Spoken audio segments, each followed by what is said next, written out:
Hello everyone, welcome to YouTube channel aspirants officer. तो हमने IIP से पढ़ना था ना, तो चलिए शुरू करते हैं। आईआईपी की से स्क्रीन शेयर कर देता हूँ, सबको विजिबल हो जाएगी। या लेट्स स्टार्ट। आईआईपी। तो आईआईपी मतलब क्या होता है? आईआईपी है index index of industrial production. तो बेसिकली क्या है इंडेक्स ऑफ इंडस्ट्रियल प्रोडक्शन? एक तरह का हमारा रिपोर्ट कार्ड है कि हमारी देश की जो इंडस्ट्रीज है वो किस तरह परफॉर्म कर रही हैं। मतलब प्रोडक्शन कैसी हो रही है एंड सब कुछ, मतलब पूरा पूरा रिपोर्ट कार्ड बताते हैं हमारी इंडस्ट्रीज किस लेवल पे परफॉर्म कर रही हैं ऑन अ मंथली बेसिस। तो ये जो खाता हमारा आईआईपी एंड इसका बेस ईयर है 2011-12। सॉरी, एक मिनट, माफ कर। 2011-12 को हम इसको बेस ईयर लेके चलते हैं, ठीक है। अब पढ़िए से। Short term measurement of the volume of production of basket of industrial items in specific time period. Measurement of volume of production of basket of industrial items in specific time period, industry की production, उनकी performance कैसी जा रही है। It is publish by NSO, sorry sorry sorry, it is publish by CSO. इसे हमेशा CSO publish करती है, ठीक है। It is publish by CSO on monthly basis पे निकलता होता है, ठीक है। अब आगे देखिए, लिखा हुआ eight core industries. Eight core industries क्या है? ये एट कोर इंडस्ट्रीज आईआईपी के ही, मतलब जो हमारे देश की इंडस्ट्रीज है उन्हीं का पार्ट है, लेकिन ये एट कोर इंडस्ट्रीज हमारे देश के लिए सबसे ज्यादा इंपॉर्टेंट इंडस्ट्रीज हैं। ये इंडस्ट्रीज इतनी इंपॉर्टेंट है जैसे कि मान लीजिए चाय के अंदर चाय पत्ती इंपॉर्टेंट है। तो मतलब ये इंडस्ट्रियल सेक्टर की ग्रोथ जो है, हमारे इंडस्ट्रियल सेक्टर की परफॉर्मेंस इन्हीं एट इंडस्ट्रीज पे डिपेंड करती है। अगर ये एट इंडस्ट्रीज अच्छी होंगी, अच्छे परफॉर्म करेंगी, तो इंडस्ट्रियल सेक्टर अच्छा परफॉर्म करेगा। लेकिन अगर इंडस्ट्रियल सेक्टर अच्छा परफॉर्म कर भी रहा हो, लेकिन ये आठ इंडस्ट्रीज ना परफॉर्म कर रही हुई, तो भी सरकार को नुकसान, तो भी सरकार दिक्कत टेंशन में आएगी, क्योंकि इन आठ इंडस्ट्रीज का परफॉर्म करना बहुत जरूरी है, ठीक है। Index is compiled and release by office of economic adviser. These category industries are 40% of IIP. अब देखिए कितना ह्यूज मेजरमेंट है, 40% ऑफ आईआईपी, टोटल आईआईपी है ये, ठीक है। अब देखिए आठ इंडस्ट्रीज है कौन कौन सी। आठ इंडस्ट्रीज है: refinery products, electricity, steel, coal, crude oil, natural gas, cement and fertilisers, ठीक है। डियरेंस अलाउंस क्या है? बेसिकली बेसिकली या तो आपको पता ही है कि जहाँ मान लीजिए तो किसी आप गवर्नमेंट जॉब में करते हैं, तो सरकार सैलरी के साथ साथ एक अलग अलग तरह के अलाउंस देती है। तो एक रहने खाने का खर्चा देती है ना, डीएलएस अलाउंस, हमारे खर्चे का मतलब जो हमारे रहने में खर्चा होता है उसका खर्च भत्ता देती है सरकार। तो वही ये डियरेंस अलाउंस, ठीक है। पढ़ना पढ़ लीजिए। Cost of harassment that the government pays to public sector employees and pensioners, it is the calculated percentage of basic salary to calls the effect of inflation.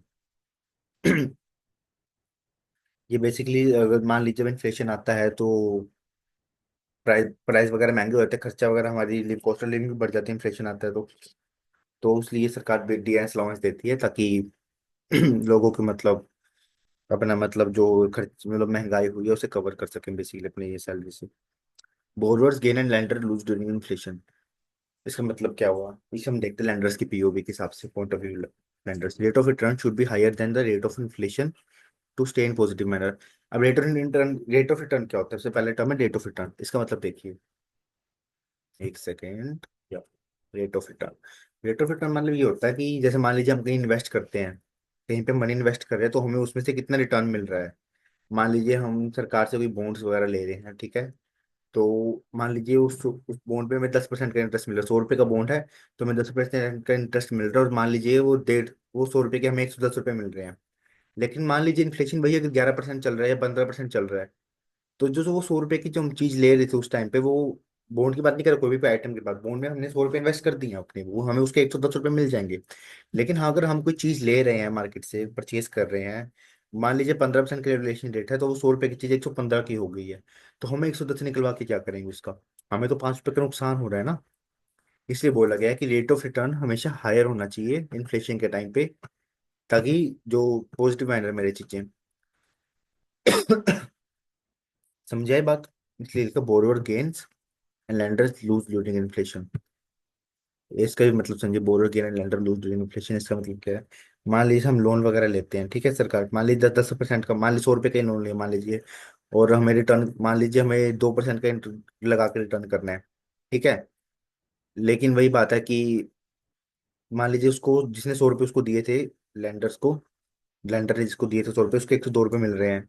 लेकिन वही मान लीजिए इन्फ्लेशन रेट 2% से ज्यादा है, तो उसको जो 100 रुपये की चीज ले रहा था उसको 150, 110, 112 अकॉर्डिंग टू इन्फ्लेशन रेट पड़ रही है, तो उसको नुकसान है ना।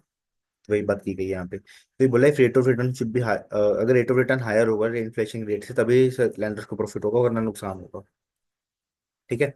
अब आगे आता है इन्फ्लेक्शन इंडेक्स बॉन्ड, और इन्फ्लेशन इन्फ्लेक्स बोल रहा हूँ, sorry sorry, inflation index bond. ये 2013 में बेसिकली अनाउंस किए गए थे। इनमें मतलब एक तरह के बॉन्ड्स वगैरह, मान लीजिए बॉन्ड आपको पता ही क्या होता है। तो बेसिकली बॉन्ड, ये इसमें मतलब कोई भी इन्वेस्ट कर सकता है, इन्हें कोई भी खरीद सकता है। और इनकी हमेशा ऑप्शन आरबीआई करती है, और इसमें मैक्स मिनिमम लिमिट है 10,000 रुपये और मैक्सिमम लिमिट है 25 लाख रुपये खरीदने की, ठीक है। और ये हमेशा 10 साल के बाद रिडीम किए जा सकते हैं। एक बार के लिए तो आप 10 साल बाद रिडीम कर पाओगे, और ये इस पे हमेशा टैक्स लगता है, ठीक है। अब आगे हमारा अगला टॉपिक अनएम्प्लॉयमेंट। अनएम्प्लॉयमेंट तो आप सभी को पता है क्या होती है। मैं भी झूठ रहा हूँ उस चीज से फिलहाल तो। जब तक जॉब नहीं लग जाती तब तो कुछ नहीं है, अनएम्प्लॉयड ही है हम भी।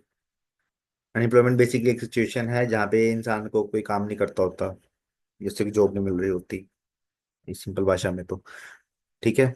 हमारे पास पॉपुलेशन कितनी तरह की होती है? दो तरह की पॉपुलेशन होती है, एक लेबर फोर्स, एक नॉन लेबर फोर्स। जो काम करना चाहते हैं, जो काम नहीं कर सकते। अब लेबर फोर्स का मतलब जो काम करना चाहते हैं, ठीक है। अब उसमें कई तरह के जो काम करना चाहते हैं, एक जो काम कर रहे हैं ठीक है। दूसरा जो काम नहीं कर रहे, जिन्हें काम नहीं मिल रहा, या जिन्हें काम मिल नहीं रहा लेकिन करना चाहते हैं लेकिन वो मिल नहीं रहा, या फिर जो काम करना चाहते हैं पर उनकी उम्र नहीं है, जैसे स्टूडेंट्स वगैरह भी हो गए, ठीक है, समझिए। तो total population labour force willing to work, employed unemployed not able to work, जो काम नहीं कर सकते जैसे स्टूडेंट्स हो गए। नॉन लेबर फोर्स जो करना ही नहीं चाहते काम, हमें करना ही नहीं है, ठीक है। बेसिकली ये फॉर्मूला है लेबर फोर्स निकालने का, labour upon total population. Unemployment का unemployed by total upon labour force, and employment का एम्प्लॉयड बाई लेबर फोर्स। कभी पूछेगा नहीं वैसे कोई एग्जाम आपसे। और वर्किंग एज में लेबर फोर्स के अंदर कौन कौन आता है? पॉपुलेशन बेसिकली 15 से 60 साल के बीच में जो भी लोग हैं, वो सब लेबर फोर्स का हिस्सा है, ठीक है। पीरियोडिक सर्वे, पीरियोडिक लेबर फोर्स सर्वे, ये क्या होता है बेसिकली? ये भी समझिए, PLFS। ये बेसिकली एक तरह के इंडिकेटर है जो दिखा, जो एम्प्लॉयमेंट और अनएम्प्लॉयमेंट को मेजर करने के लिए, अनएम्प्लॉयमेंट और एम्प्लॉयमेंट के इंडिकेटर है, ठीक है। अभी हमेशा एक तरह के डाटा रिलीज करते हैं, लिखा ना पीरियोडिक लेबर फोर्स सर्वे, कोई ना कोई सर्वे रिलीज करता होगा। दो तरह के सर्वे रिलीज करता है। पहला है यूजर स्टेटस, मतलब 365 दिनों, पिछले 365 दिनों का डाटा, ठीक है। मैं एक साल का, पिछले एक साल का डाटा, और करंट वीकली स्टेटस, मतलब जिस दिन उन्होंने सर्वे निकाला, जिस दिन डाटा निकाला, उससे पिछले 7 दिन का सर्वे निकालते हैं ये, ठीक है। NSO रिलीज करते 2017 में फर्स्ट टाइम रिलीज किया गया था।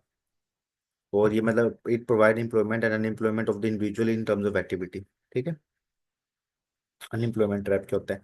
अनएम्प्लॉयमेंट ट्रैप बेसिकली सिचुएशन है, मान लीजिए जहाँ से सरकार फ्री बीज देती है ना, सर बत्ते मतलब, सरकार खर्चा भत्ता देती है जो काम नहीं कर सकते उनको। पेंशन वगैरह होगी, मतलब पेंशन थोड़ी मतलब ओल्ड एज के लिए होती है। बट जो मतलब कुछ भी मतलब सरकार की तरफ से कुछ भी इंसेंटिव जैसे मिलते हैं, जिससे उन्हें लगने लग जाता है लोगों को कि हाँ भाई हम काम क्यों करें, हमें घर बैठे बैठे इतना मिल रहा है तो हम क्यों काम करें। तो बेसिकली लोग, वो उसी लोगों की काम करने की इच्छा खत्म हो जाती है, तो वही unemployment trap. It is a situation when certain benefit discourage the unemployed go to work. People find the opportunity cost of going to work too high when one can simply enjoy the benefit by doing nothing. वही बात है, अब किसी को अगर कोई चीज घर बैठे मिल रही है तो वो काम करने क्यों जाएगा? तो वही बात बोली गई है इधर भी, ठीक है। Source of unemployment data in India. अब अनएम्प्लॉयमेंट हमें के सोर्सेज क्या क्या है, किस किस तरह से हमें पता लगता है अनएम्प्लॉयमेंट को कौन से इंडिया में? PLFS, periodic labour force survey, census, और एक और हमारे पास बेसिकली रिपोर्ट है, director general of employment and training data of registration with employment exchange. ये तीन तरह के हमारे सोर्सेज जिनसे हम अनएम्प्लॉयमेंट का डाटा पता करते हैं इंडिया में, ठीक है। चलिए नेक्स्ट, टाइप्स ऑफ अनएम्प्लॉयमेंट। कई तरह के बेसिकली टाइप्स हैं, 10 टाइप्स हैं, और वैसे तो बहुत सारे टाइप्स हैं लेकिन 10 टाइप्स के बढ़ते हैं। Seasonal, structural, occupational, unemployment, cyclical, open, disguise, frictional, voluntary and natural unemployment. वैसे तो जब मैंने इसे पढ़ा था मैं भी था यार, अनएम्प्लॉयमेंट अनएम्प्लॉयमेंट अनएम्प्लॉयमेंट की क्या टाइप्स होंगी। लेकिन जब डीप में पढ़े तो पता लगा हाँ भाई क्या टाइप्स। सीजनल अनएम्प्लॉयमेंट, इसको जल्दी जल्दी देखते हैं, ठीक है। इजी है, आपको समझ आ जाएगा। सीजनल एम्प्लॉयमेंट, मान लीजिए सीजन्स के डिपेंड पे काम करते हैं। जब उनका सीजन चल रहा है तब वो काम करते हैं, जब उनका सीजन ऑफ होता है तब वो काम नहीं कर पाते। अब मान लीजिए कोई AC बेच रहा है, और उसका गर्मी में तो काम बहुत चलेगा क्योंकि लोग गर्मी में AC लेंगे। सर्दियों में क्या करेगा वो? सर्दियों में कौन उसका AC लेगा?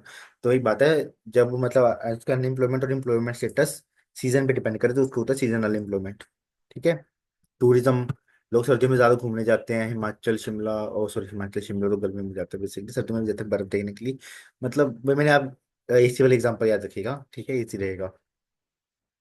Structural employment caused by the fundamental shift in economy due to technological change, competition and government policies, ठीक है। मतलब टेक्नोलॉजी में चेंज आ गया, गवर्नमेंट पॉलिसीज में चेंज आ गया, उस वजह से मतलब जो इकोनॉमी में शिफ्ट आते हैं, उससे लोग काम नहीं कर पाते हैं, उसको बोलते हैं स्ट्रक्चरल अनएम्प्लॉयमेंट। ठीक है।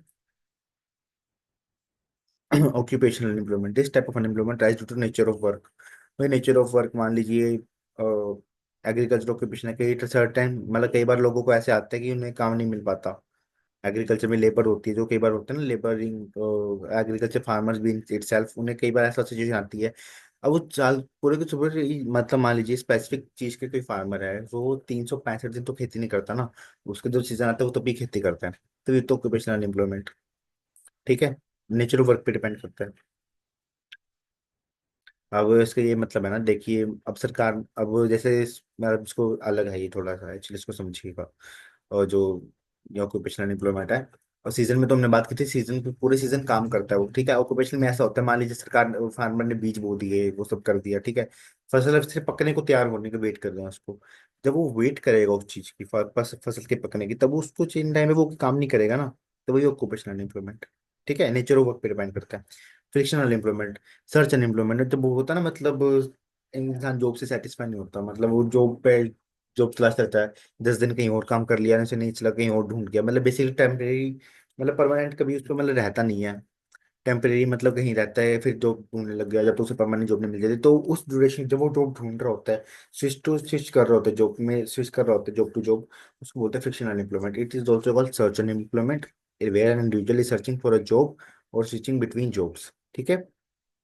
अगला है disguise unemployment, where people employed are more than actually needed. Disguise मतलब छुपी हुई बेरोजगारी। इसका मतलब समझिए, where people employed are more than needed. ठीक है। इसका ये मतलब हो गया, मान लीजिए एक क्या नाम है, मान लीजिए एक फार्मर है। ठीक है। उसके पास 10 एकड़ जमीन है, 1 एकड़ जमीन है। उस पर मान लीजिए 100 लोग काम कर सकते हैं। 100 लोग का अगर 100 लोग काम करेंगे तो भी उतना ही फायदा है, उतना ही मतलब आउटपुट मिलेगा। अगर 150 लोग काम करेंगे उतना ही आउटपुट मिलेगा। और मान लीजिए मतलब 150 लोग काम कर रहे हैं उसी पे, जिसपे 100 लोग काम करने की क्षमता है, जिसपे उस पे 150 लोग काम कर रहे हैं, तो 50 लोगों के एक्स्ट्रा काम करने से कोई प्रॉफिट तो नहीं हो रहा, हमें कोई आउटपुट ज्यादा तो नहीं मिल रही, वो तो उतनी मिल रही जितनी 100 लोग के काम करने में मिलनी थी। तो डिसगाइज अनएम्प्लॉयमेंट वही है, छुपी हुई बेरोजगारी, मतलब where people are employed more than actually needed. ठीक है।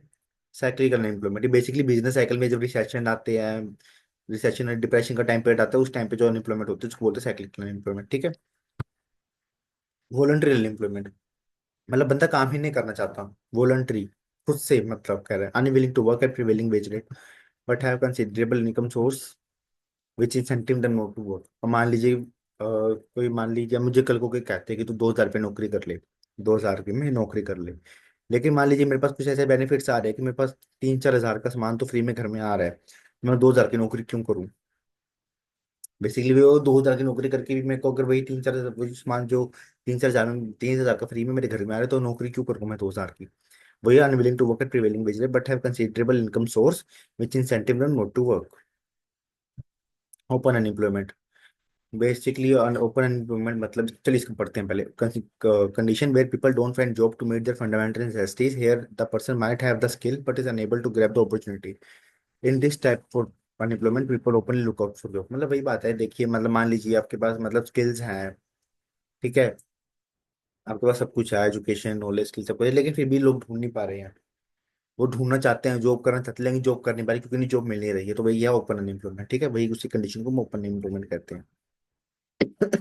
ये ना पोस्ट करते पढ़ते पढ़ते रहिएगा ताकि आपको समझ आ जाए। नेचुरल अनएम्प्लॉयमेंट, देखिए अनएम्प्लॉयमेंट ऐसी चीज जो कभी खत्म नहीं हो सकती, क्योंकि देखिए हमेशा कुछ ना कुछ, कोई ना कोई ऐसा होगा कि जो जॉब की तलाश में इधर उधर घूमेगा, वो जॉब टू जॉब स्विच करता रहेगा, या फिर ऑक्यूपेशनल अनएम्प्लॉयमेंट आएगी ही आएगी। ठीक है। या फिर स्ट्रक्चरल अनएम्प्लॉयमेंट भी आएगी आएगी, उसे कोई चेंज नहीं कर सकता। लाइक मतलब ऑक्यूपेशनल अनएम्प्लॉयमेंट मैंने आपको बताया ही है, एग्रीकल्चर वाले एग्जांपल दी थी। तो बेसिकली ये कुछ तरह की टाइप्स अनएम्प्लॉयमेंट की हैं जो कभी भी मतलब गायब नहीं हो सकते मार्केट से। तो एक सर्टेन अमाउंट ऑफ अनएम्प्लॉयमेंट है, वो मार्केट में हमेशा रहती है, उसी को हम नेचुरल अनएम्प्लॉयमेंट बोलते हैं। Lowest rate of unemployment that economy can support, no economy market is free of frictional voluntary unemployment, hence minimum level of unemployment is always, मतलब छोटी कोई ना कहीं अनएम्प्लॉयमेंट तो हमेशा रहती है market. Under employment, under employment तो आपको वर्ड से समझ आ रहा होगा कि मतलब बेसिकली जितना उसका मतलब एक पर्सन का स्किल है, पोटेंशियल है काम करने का, उस उतना उसको मिल नहीं रहा है। वो उससे कम में काम करे जितना उसका स्किल है। मान लीजिए वो 50,000 की स्किल रखता है तो उसको 10,000 सैलरी मिल रही है। Condition where person don't work in optimum and efficient manner, where worker are paid less than their skill set. ठीक है। या फिर मतलब एक ऐसे ही मान लीजिए, इसके दो कंडीशन है। एक तो मैंने आपको अभी बताई, दूसरी कंडीशन ये है कि मान लीजिए इंसान अपना मतलब एक ऐसे सेक्टर में काम करे जहाँ पे वो अपना फुल पोटेंशियल दे ही नहीं पा रहा। अब जैसे मेरे को वीडियो राइटिंग बहुत पसंद है, ठीक है। अब मुझे कोई कल कह दे कि हाँ तुझे गाने बनाने हैं, मैं कैसे करूंगा?